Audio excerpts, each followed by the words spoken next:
mean, there's a lot of criticism of science. People say, "Oh, studies are terrible," and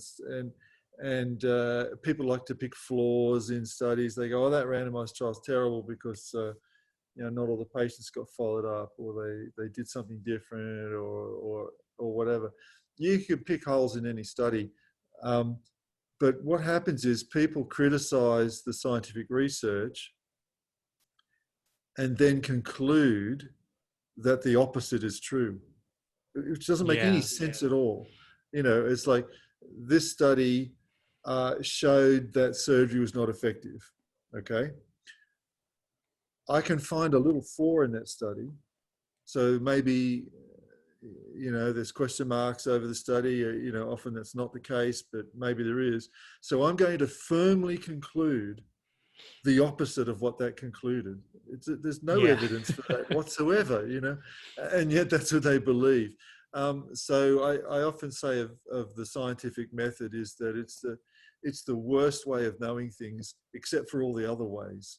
It's paraphrasing Winston Churchill when he said, "Democracy is the worst form of government, except for all the others." So it's the best thing we've got. And people get confused about science and they think it's all, a little bit ethereal. It's kind of separate. What science is just a systematic method to reduce error. That's all it is. I like that. And it never actually tells you what the truth is. It can give you confidence limits and estimates and things like that.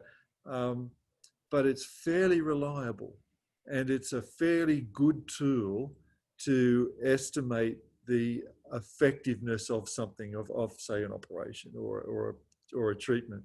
And it does it by reducing the amount of wrongness in the method. It takes out all these things that can make your method wrong, biases, confounding, the fact that these groups aren't equal. One group that you treated is older than the other group that you didn't treat, so that's not fair. All these sort of unfair, biased comparisons.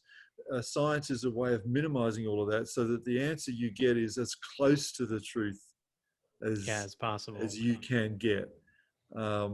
So that's all science is. It's not that hard. And so when we do trials of surgery, preferably we want the people doing the follow-up to be blinded as to what treatment the patient got. Preferably, we'd like the patients to be blinded as to what treatment they got, and it's sometimes very difficult to do. But we certainly want them treated the same way in every other aspect, except for the treatment that we're studying. So we have a fair comparison. And that drills down to like that specific effect. So if everything else is the same and there is a change, you can more or less attribute that to what you did, correct? Yeah,